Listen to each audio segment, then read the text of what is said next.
Hello दोस्तों, नमस्कार। स्वागत है आपका दीक्षा क्लासेस के यूट्यूब चैनल पर। तो दोस्तों, आज हम पढ़ने जा रहे हैं कंप्यूटर। और कंप्यूटर के कुछ एमसीक्यू हम देख रहे हैं, मल्टीपल चॉइस क्वेश्चन। और कंप्यूटर का चैप्टर नंबर आपका जो है 5, जो आप आई लर्न के अंदर जो देखते हैं। तो दोस्तों, यहाँ ध्यान देना है आपको। सभी प्रतियोगी परीक्षाओं में पूछे जाने वाले प्रश्न हम देखेंगे, या आगामी आरएससीआईटी कंप्यूटर कोर्स की जो परीक्षा है, जो नवंबर महीने में आयोजित की जाएगी, उस से रिलेटेड कुछ क्वेश्चंस देखेंगे। और आरएससीआईटी का जो है आपका चैप्टर नंबर 5, जिसका नाम है डिजिटल पेमेंट्स एंड प्लेटफॉर्म्स। क्या? Digital payments and platforms. ये जो एमसीक्यू है ये हम देखेंगे। तो वीडियो के अंत तक आपको बने रहना है, और आपको आगामी परीक्षा में सफलता हासिल करने के लिए इसे जरूर आपको देखना है। चलिए दोस्तों, चलते हैं आज के कुछ क्वेश्चंस आपके। आज का पहला जो क्वेश्चन है दोस्तों, कौन सा डिजिटल भुगतान प्लेटफॉर्म अब खरीदे? अच्छा, प्लेटफॉर्म खरीदे बाद में भुगतान करे। अच्छा, कौन सा डिजिटल भुगतान प्लेटफॉर्म अब खरीदे और बाद में भुगतान करें, अवधारणा से जुड़ा हुआ है। इट मीन्स ये कह रहा है कि पहले खरीदो और बाद में पेमेंट करो। तो ये कौन सा वाला है? Which digital payments platform is now associated with the buy now pay later concept? कौन सा कॉन्सेप्ट है ये? तो आपको ये ध्यान रखना है। ये आपका ऑप्शन है, आपका सी। ऑप्शन सी बोले तो आफ्टर पे। क्या रहेगा दोस्तों? आफ्टर पे, मतलब बाद में पे करना। आफ्टर पे, पहले खरीदो बाद में पे करो। तो ऑप्शन सी सही है, आफ्टर पे। चलिए आगे। अगला क्वेश्चन आपका। अगला क्वेश्चन देखिए दोस्तों, अगला क्वेश्चन आपसे कह रहा है मोबाइल भुगतान में टोकेनाइजेशन शब्द का क्या अर्थ है? मोबाइल भुगतान में टोकेनाइजेशन शब्द का क्या अर्थ है? What does the term tokenization mean in mobile payments? भौतिक मुद्रा को डिजिटल मुद्रा में परिवर्तित करना, संवेदन भुगतान जानकारी को एन्क्रिप्ट करना, क्रेडिट कार्ड के वर्चुअल रिप्रेजेंटेशन बनाना, और एनएफसी का उपयोग करके संपर्क रहित लेन देन। तो दोस्तों, इसका आंसर रहेगा सी। बोले तो क्रेडिट कार्ड के वर्चुअल रिप्रेजेंटेशन बनाना। क्रेडिट कार्ड के वर्चुअल रिप्रेजेंटेशन बनाना। ठीक है, आ रहा है क्लियरली? चलो अगला प्रश्न देखते हैं। अगला जो क्वेश्चन है आपका, कौन सी डिजिटल भुगतान विधि में सामान्यतः लेन देन के लिए क्यूआर कोड को स्कैन करना शामिल है? क्या? QR code. कौन सी डिजिटल भुगतान विधि में सामान्यतः लेन देन के लिए QR code, quick response? Which digital payments method generally involves scanning A QR code for transactions? ठीक है, तो इसका आंसर क्या रहेगा? इसका आंसर डी रहेगा, क्यूआर कार्ड भुगतान। क्यूआर कोड भुगतान, ये ध्यान रहे। क्यूआर कोड के द्वारा आपको क्या करना है? भुगतान करना है, पेमेंट करना है। ये इसका आंसर रहेगा। अगला आपका क्वेश्चन देखिए, मोबाइल भुगतान के संदर्भ में संपर्क रहित भुगतान का क्या अर्थ है? संपर्क रहित भुगतान का क्या तात्पर्य है, क्या अर्थ है? What does contactless payment mean in the concept of mobile payments? तो यहाँ इसका जो आंसर रहेगा वो आपके सामने आंसर बी, भुगतान टर्मिनल के साथ भौतिक संपर्क के बिना करना। मतलब भुगतान टर्मिनल के साथ भौतिक संपर्क के बिना करना। ये आपका क्या रहेगा? मोबाइल भुगतान के संदर्भ में संपर्क रहित भुगतान करना। ऑप्शन बी, भुगतान टर्मिनल के साथ भौतिक संपर्क के बिना करना। चलिए अगला प्रश्न, निम्न में से कौन ऑनलाइन बैंकिंग से जुड़ा संभावित जोखिम है? निम्न में से कौन ऑनलाइन बैंकिंग से जुड़ा जोखिम है? Which of the following is a potential risk associated with online banking? तो ये इसका आंसर रहेगा फिशिंग अटैक। फिशिंग अटैक क्या है? ये रिस्क रहेगी। ऑनलाइन बैंकिंग से जुड़ा संभावित जोखिम, जोखिम कौन सा है? Phishing attack. क्या रहेगा दोस्तों? Phishing attack. चलिए अगला प्रश्न, आरटीजीएस में धन का संप्रेषण कब प्रोसेस होता है? आरटीजीएस में धन का संप्रेषण कब होता है? संप्रेषण कब प्रोसेस होता है? तो आरटीजीएस में तुरंत फास्ट, तुरंत रूप से बोले तो इमीडिएटली। आरटीजीएस में क्या होता है? इमीडिएटली पेमेंट ट्रांसफर होता है। ठीक है, चलिए अगला, भारत में नकदी रहित लेन देन को बढ़ावा देने के लिए कौन सा डिजिटल भुगतान शुरू किया गया था? भारत में नकदी रहित बोले तो कैशलेस, नकदी रहित लेन देन को बढ़ावा देने के लिए कौन सा डिजिटल भुगतान शुरू किया गया था?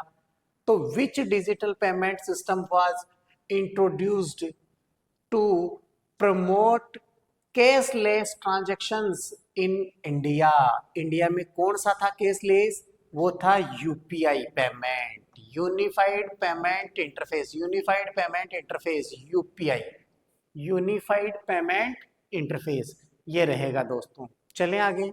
चलिए अगला आपका जो क्वेश्चन है वो कुछ इस प्रकार है, मोबाइल भुगतान में mobile POS point of sale POS की क्या भूमिका है? पोस मशीन जो होती है मोबाइल भुगतान में, पीओएस की क्या भूमिका रहती है? What is the role of mobile POS in mobile payments? Mobile payment में इसकी क्या भूमिका रहती है? तो इसकी भूमिका रहती है भौतिक दुकानों पर भुगतान करने के लिए, भौतिक दुकानों पर भुगतान करने के लिए। ठीक है दोस्तों, चलते हैं अगला प्रश्न आज का। अगला क्वेश्चन, निम्न में से कौन सा एक P2P डिजिटल भुगतान प्लेटफॉर्म का उदाहरण नहीं है? निम्न में से कौन सा P2P डिजिटल भुगतान प्लेटफॉर्म का एग्जाम्पल नहीं है? Which of the following is not an example of A P2P digital payment platform? तो आंसर क्या रहेगा दोस्तों? एप्पल पे, एप्पल पे इसका आंसर रहेगा, क्योंकि पेपल भी नहीं है, ये क्या वेनमो भी नहीं है, गूगल पे भी नहीं है, तो एप्पल पे रहेगा इसका। चलिए दोस्तों अगला, किस प्रकार की ऑनलाइन बैंकिंग सेवा यूजर्स को, किस प्रकार की ऑनलाइन बैंकिंग सेवा यूजर्स को उनके मोबाइल डिवाइस के साथ चित्र खींचकर चेक जमा करने की अनुमति देती है? It means which type of online banking service allows users to deposit checks by taking a picture with their mobile device? ठीक है दोस्तों, तो इसका जो आंसर रहेगा वो रहेगा मोबाइल बैंकिंग। कौन सा ऐप है? मोबाइल बैंकिंग आपके मोबाइल में होना चाहिए, उससे ये पे हो सकता है। क्या देखा है? ऑनलाइन बैंकिंग सेवा यूजर्स को उनके मोबाइल डिवाइस के साथ चित्र खींचकर चेक जमा करने की अनुमति देता है, तो मोबाइल बैंकिंग ये अनुमति देता है, ये परमिशन देता है। चलिए अगला प्रश्न, इंटरनेट बैंकिंग सुविधा को क्या कहा जाता है? इंटरनेट बैंकिंग सुविधा को क्या कहा जाता है? तो इंटरनेट बैंकिंग सुविधा को कहा जाता है नेट बैंकिंग। इंटरनेट बैंकिंग को क्या कहा जाता है? नेट बैंकिंग कहा जाता है। चलिए अगला प्रश्न आपका, ऑनलाइन बैंकिंग में वर्चुअल कार्ड का उद्देश्य क्या है? ऑनलाइन बैंकिंग में वर्चुअल कार्ड का उद्देश्य क्या है? तो आपको यहाँ ध्यान रखना है कि what is the purpose of A virtual card in online banking? In online banking, तो इसका आंसर रहेगा पारंपरिक बैंक कार्ड का डिजिटल रिप्रेजेंटेशन। पारंपरिक बैंक कार्ड का डिजिटल रिप्रेजेंटेशन, अर्थात digital representation of A traditional traditional bank card, ये रहेगा आपका। चलिए नेक्स्ट क्वेश्चन ध्यान से देख लीजिए, ये सारे क्वेश्चन आपकी परीक्षा में आने वाले हैं, चाहे कम्पिटिटिव एग्जाम्स हो चाहे कंप्यूटर का कोई एग्जाम हो। उन सभी एग्जाम्स में ये सारे के सारे इन्हीं में से प्रश्न आपको पूछे जाएंगे, और गारंटी ले रहा हूं कि आपके आगामी RSCIT एग्जाम में तो 100% पूरे 35 क्वेश्चन इन्हीं में से आने वाले हैं। तो आप सभी जो बैठे हो ना यहाँ पे, ध्यान से देख लो, बाकी फिर वहां फेल हो जाओगे, क्योंकि बच्चा कंप्यूटर के RSCIT एग्जाम को नॉर्मल लेता है कि क्या इसमें तो पास हो जाएंगे, जब रिजल्ट आजकल बहुत पेपर बहुत टफ आने लग गया है, ये मान के चलिए, और नहीं पढ़ोगे तो फेल हो जाओगे। इसलिए जो क्वेश्चंस आपको बताए जा रहे हैं इनको अभी ये 10-15 दिन की क्लास में रेगुलर देख लो, एक एक घंटा आपको देखना है, आप पास हो जाओगे। ठीक है, करोगे ना? ठीक है, चलिए देखते हैं आगे। RTGS प्रमुखतः निम्नलिखित रेंज में राशि के हस्तांतरण के लिए उपयोग होता है। देखिए, छोटे लेन देन के लिए, छोटे लेन देन से 10,000 तक, 10,000 से 1 लाख रुपए के बीच के मध्यम लेन देन के लिए, 2 लाख रुपए के से ऊपर के बड़े लेन देन के लिए, और राशि के आधार पर सभी लेन देन नहीं।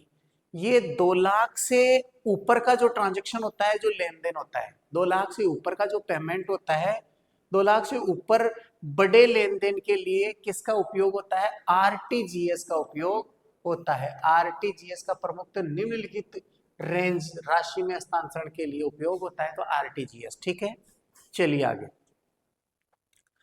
ऑनलाइन बैंकिंग के संदर्भ में फिशिंग अटैक का मुख्य उद्देश्य क्या है? ऑनलाइन बैंकिंग के संदर्भ में फिशिंग अटैक का मुख्य उद्देश्य क्या है? तो यहां आपको ध्यान रखना है, ये आपका आंसर रहेगा यूजर्स के खाता जानकारी को अनाधिकृत करवाना।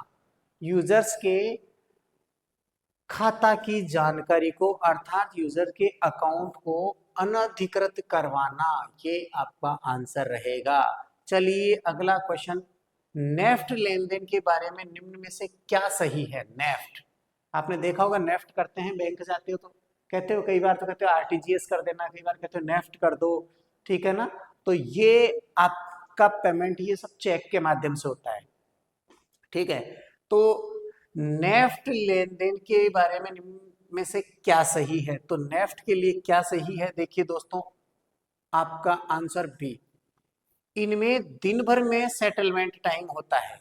क्या है? दिन भर में सेटलमेंट टाइम होता है, अर्थात पेमेंट जो है नेफ्ट करोगे तो वो एक दिन में, पूरे दिन भर में पेमेंट चला जाएगा। बोले तो they have a settlement time during the day.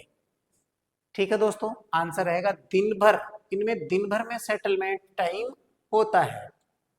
चलिए अगला क्वेश्चन, डिजिटल भुगतान के संदर्भ में NFC का मतलब क्या है? डिजिटल भुगतान के संदर्भ में NFC का मतलब क्या है? तो यहां आपको स्पेशली ध्यान देना है, NFC का मतलब है near field communication. Near field communication क्या रहेगा दोस्तों? Near field communication, near field communication. चलिए अगला प्रश्न, ऑनलाइन लेन देन में एक पेमेंट गेटवे का मुख्य उद्देश्य क्या है? ऑनलाइन लेन देन में एक पेमेंट गेटवे का मुख्य उद्देश्य क्या है? What is the main purpose of payment gateway in online transactions? तो इसका जो आंसर रहेगा वो ये रहेगा दोस्तों, answer B.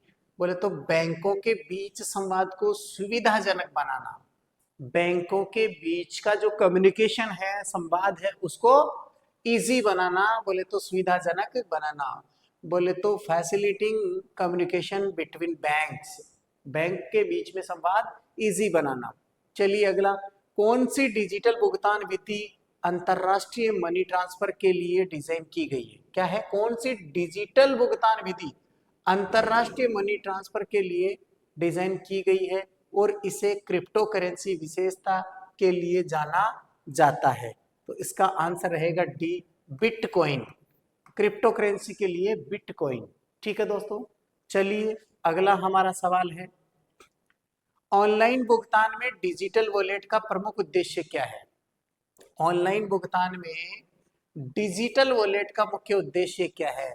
What is the main purpose of A digital wallet in online payments?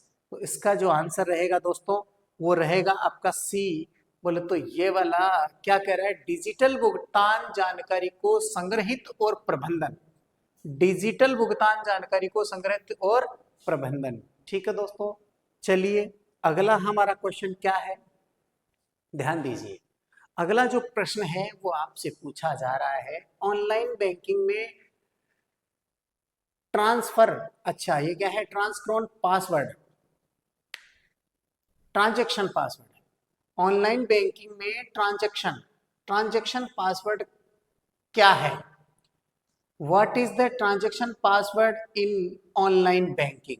तो इसका जो आंसर रहेगा वो आपको देखना है दोस्तों, विशिष्ट लेन देन की पुष्टि करना। कोई विशिष्ट लेन देन है उसकी पुष्टि करना क्या कहलाता है? ट्रांजैक्शन। क्या कहलाता है? What is the transaction password? Online banking में ट्रांजैक्शन पासवर्ड जो है, कोई विशिष्ट लेन देन होता है तो वहां आपको विशिष्ट लेन देन की पुष्टि के लिए ट्रांजैक्शन पासवर्ड लगाना पड़ता है। चलिए आगे, कोर बैंकिंग के अंतर्गत सीडीसी का अर्थ क्या है? कोर बैंकिंग के अंतर्गत सीडीसी का अर्थ क्या है? तो यहां ध्यान रखना है आपको, सीडीसी का अर्थ है आपका central data centre.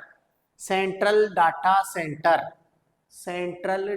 Centre CDC की full form.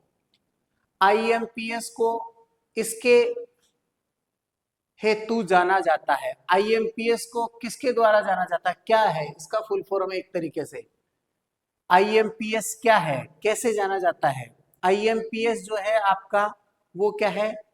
Real time and immediate fund transfer. Real time and वास्तविक समय और तत्काल धन ट्रांसफर। आईएमपीएस क्या है? Immediate fund transfer. ये है आईएमपीएस। वास्तविक समय और तत्काल धन ट्रांसफर के लिए आईएमपीएस को जाना जाता है।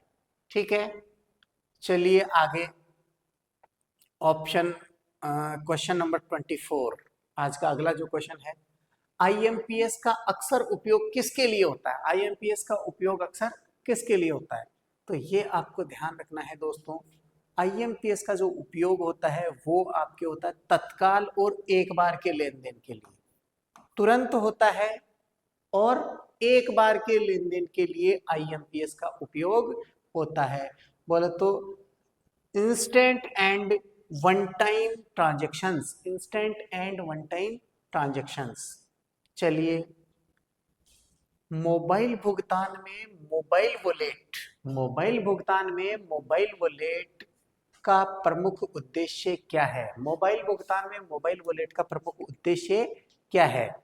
तो यहाँ आपका जो आंसर है वो रहेगा कि मोबाइल भुगतान में मोबाइल वॉलेट जो है वो डिजिटल भुगतान जानकारी को संग्रहित और प्रबंधित करता है। डिजिटल भुगतान जानकारी को संग्रहित और प्रबंधन करता है।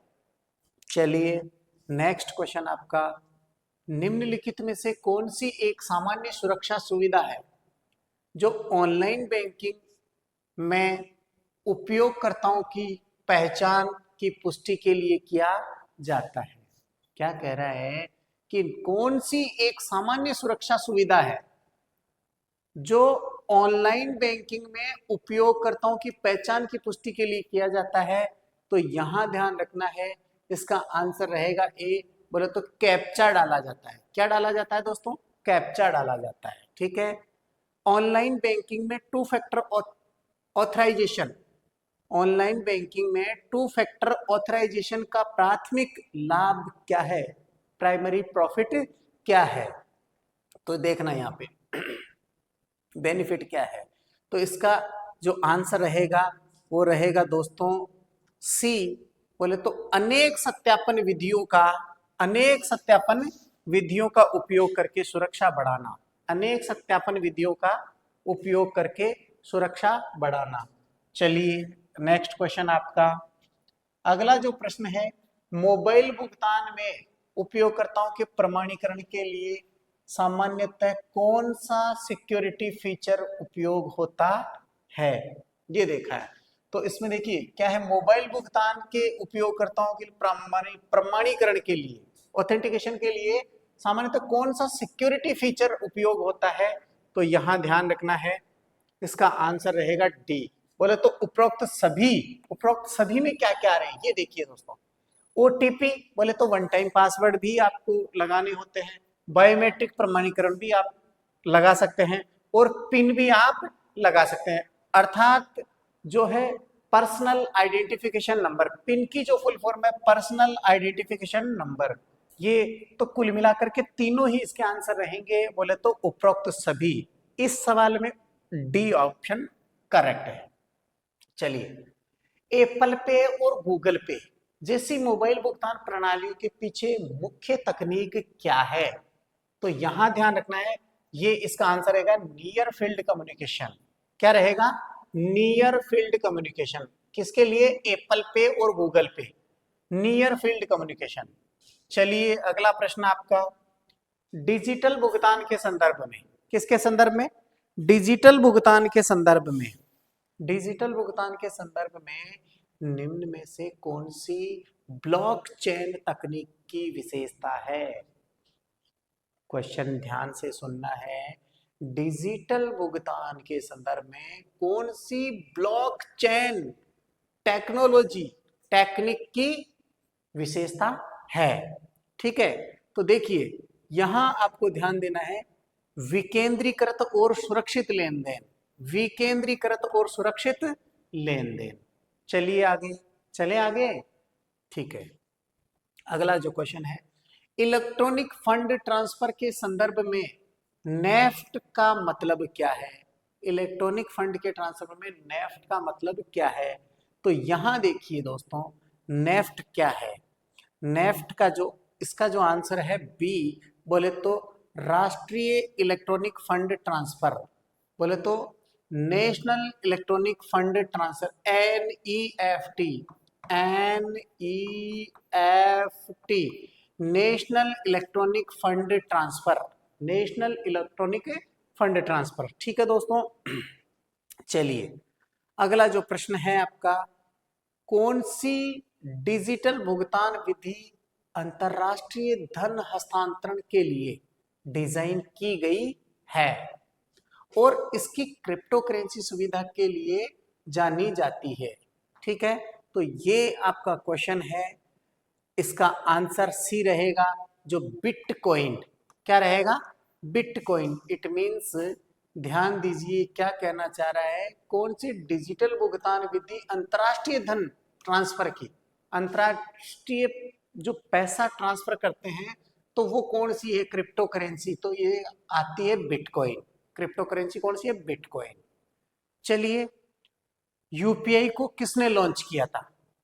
यूपीआई जो हम यूज करते हैं, यूनिफाइड पेमेंट इंटरफेस, जो इसको किसने लॉन्च किया था, तो इसको लॉन्च किया था रघुराम राजन ने, रघुराम राजन ने लॉन्च किया था यूपीआई को।